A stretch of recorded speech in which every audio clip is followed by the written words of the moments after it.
राधे राधे मेरे प्यारे भाइयों बहनों माताओं व बंधुओं, आज मैं आपके लिए लाई हूँ चातुर्मास की कथा। बंधुओं, जो मनुष्य भी प्रतिदिन चातुर्मास्य में भगवान विष्णु की इस कथा को सुनता है, उसे अश्वमेध यज्ञ के बराबर पुण्य की प्राप्ति होती है। बंधुओं, उसका ऐश्वर्य बढ़ता है, उसके पापों का नाश होता है। बंधुओं, चतुर्मास आषाढ़ मास की शुक्ल पक्ष की एकादशी से शुरू होकर कार्तिक मास की शुक्ल पक्ष की प्रबोधनी एकादशी तक रहता है। बंधुओं, इन 4 मासों में भगवान श्री हरि योग निद्रा में सो जाते हैं। बंधुओं, उस समय भगवान श्री हरि का सारा कार्यभार भगवान शिव शंकर भोलेनाथ संभालते हैं। बंधुओं, भगवान श्री हरि की इन 4 मासों में अर्थात चतुर्मास में इस कथा को प्रतिदिन सुनने मात्र से भगवान श्री हरि की कृपा बरसने लगेगी। बंधुओं, भगवान श्री हरि प्रसन्न होकर आपकी मनोवांछित इच्छा को पूरी करेंगे। बंधुओं, भगवान श्री हरि की इस कथा को चातुर्मास में रोजाना सुनिए। बंधुओं, देखना किस प्रकार भगवान श्री हरि की कृपा आप पर बरसने लगेगी। बंधुओं, यदि आपने हमारे चैनल को अब तक सब्सक्राइब नहीं किया तो जरूर करें और बेल आइकन दबाना ना भूलें, ताकि आपको हमारी आने वाली सभी वीडियोस की जानकारी सबसे पहले हो सके। बंधुओं, कथा को पूरी सुनने के बाद कमेंट बॉक्स में जय विष्णु भगवान, जय लक्ष्मी माँ जरूर लिखें। बोलो विष्णु भगवान की जय। जैमिनी जी कहते हैं, सूर्य के कर्क राशि पर रहते हुए आषाढ़ शुक्ला एकादशी से लेकर कार्तिक शुक्ला एकादशी तक वर्षा कालिक 4 महीनों में भगवान विष्णु का शयन होता है। यह श्री हरि की आराधना का परम पवित्र समय है। वर्षा के 4 महीनों में जितने दिन मनुष्य जनार्दन के समीप रहकर व्यतीत करता है, उतने समय तक वह प्रतिदिन अश्वमेध यज्ञ के फल का भागी होता है। समुद्र के पवित्र जल में स्नान करके श्री पुरुषोत्तम का दर्शन करते हुए चातुर्मास्य व्रत का पालन करना मुक्ति का साधन माना गया है। इसलिए मनुष्य बड़े यत्न से पुण्य में पुरुषोत्तम क्षेत्र में निवास करे। चतुर्मास्य में भगवान शेषशय्या पर शयन करते हैं।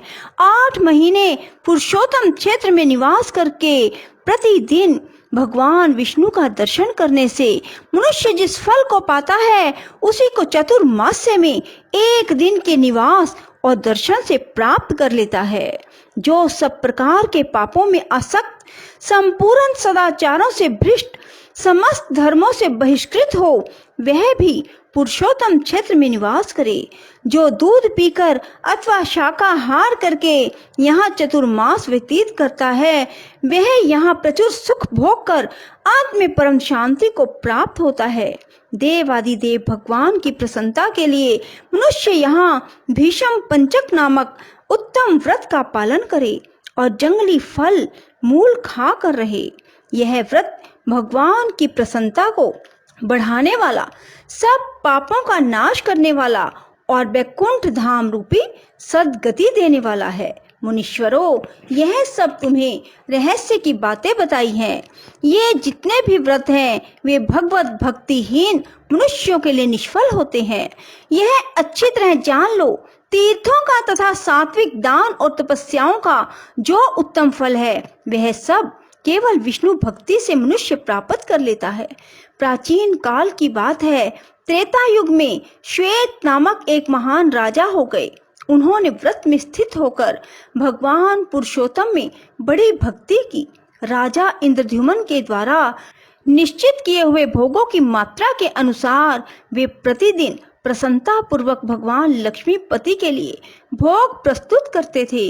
अनेक प्रकार के भक्ष्य भोज्य पदार्थ, भली भांति संस्कार किए हुए छहों रस, विचित्र माल्य, सुगंध, अनुलेपन, बहुत प्रकार के राजोचित उपचार अवसर अवसर पर भगवान की सेवा में समर्पित करते थे। एक दिन राजा श्वेत प्रातः काल पूजन के समय भगवान का दर्शन के लिए आए। पूजा होते समय उन्होंने श्री हरि का दर्शन किया। देव आदि देव भगवान को प्रणाम करके दोनों हाथ जोड़े प्रसन्नता पूर्वक वे मंदिर के द्वार के समीप खड़े रहे। अपने ही द्वार तैयार किए हुए उत्तम उपचारों तथा सहस्त्रों उपहार की सामग्रियों को राजा ने भगवान के सामने उपस्थित देखा।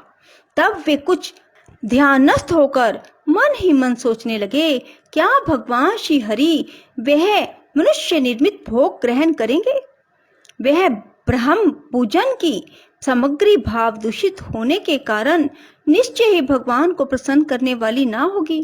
इस प्रकार विचार करते हुए राजा ने देखा, दिव्य सिंहासन पर साक्षात विष्णु विराजमान है। दिव्य सुगंध, दिव्य वस्त्र, दिव्य हारों से विभूषित साक्षात लक्ष्मी देवी उनके आगे अन्नपान आदि भोजन सामग्री परोस रही हैं। भगवान भोजन कर रहे हैं। यह अद्भुत झांकी देखकर राजा ने अपने को कृतार्थ माना, आंखें खोल ली। उन्हें पहले देखी हुई सब बातें दिखाई दी। इससे राजा को बड़ा आनंद हुआ। भगवान को निवेदित किए हुए प्रसाद को ही खाने वाले व्रतशील राजा ने बड़ी भारी तपस्या की। उस तपस्या का उद्देश्य यह था कि मैंने राज्य में किसी की अकाल मृत्यु ना हो, मरे हुए प्राणियों की मुक्ति हो जाए। शरणागतों के लिए कल्प वृक्ष स्वरूप मंत्र राज अनुष्टुप का उन्होंने नित्य नियम पूर्वक जप किया। इस प्रकार 100 वर्ष तक जप और तपस्या के पश्चात राजा ने समस्त पापों का अपहरण करने वाले साक्षात भगवान नरसिंह का दर्शन प्राप्त किया। वे योगासन पर कमल के ऊपर विराजमान थे। उनके वाम भाग में भगवती लक्ष्मी शोभा पा रही थी। देवता, सिद्ध और मुक्त पुरुष उनकी स्तुति में लगे थे। ऐसे भगवान को उपस्थित देखकर आश्चर्य से चकित होकर राजा श्वेत हर्ष गदगद वाणी में बोले, हे नाथ प्रसन्न होइए। ऐसा कहते हुए धरती पर गिर पड़े। तपस्या से दुर्बल चरणों में पड़े हुए निष्पाप राजा श्वेत से भक्त वत्सल भगवान नरसिंह ने कहा, बस उठो, मुझे भक्ति से प्रसन्न जानो, कोई अभिष्ट वर मांगो। भगवान का यह वचन सुनकर राजा बोले, दोनों हाथ जोड़कर भक्ति से विनम्र होकर बोले, स्वामीन, यदि मुझ पर आपकी अत्यंत दुर्बल कृपा है तो मैं मरने के बाद आपके समान रूप प्राप्त करके आपके समीप ही सेवा में रहूं। जब तक इस पृथ्वी पर मैं राजा के पद पर रहूं, तब तक मेरे राज्य में कोई भी मनुष्य अकाल मृत्यु को प्राप्त ना हो, और जिसकी काल मृत्यु हो उसकी भी सायुज्य मुक्ति हो। यह सुनकर भगवान ने परम उत्तम राजा श्वेत से कहा, श्वेत, तुम्हारा मनोरथ पूर्ण हो। 1000 वर्षों तक तुम अपने समृद्धिशाली राज्य का उपभोग करो। प्रतिदिन मेरे नैवेद्य का भोजन करने से तुम्हारी सारी पाप राशि नष्ट हो जाएगी और अंतःकरण अत्यंत शुद्ध हो जाएगा। तत्पश्चात तुम मेरी सायुज्य मुक्ति प्राप्त कर लोगे। तुम्हारे राज्य में जो लोग मेरे निर्माल्य का भोजन करेंगे उनकी कोई अकाल मृत्यु नहीं होगी। इस प्रकार राजा श्वेत को वरदान देकर भगवान नरसिंह अंतर्ध्यान हो गए। यहाँ अमृत के समान स्वादिष्ट एवं सुपक्व अन्न को सबके स्वामी भगवान नारायण भोजन करते हैं। उनके प्रसाद का उपभोग सब पापों का क्षय करने वाला है।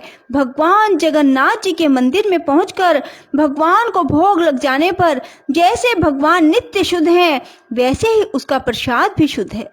व्रत प्रायण विधवा स्त्रियां, वर्ण आश्रम धर्म में तत्पर रहने वाले मनुष्य, यज्ञ में दीक्षित पुरुष, अग्निहोत्री भी भगवान पुरुषोत्तम के प्रसाद को खाकर पवित्र होते हैं।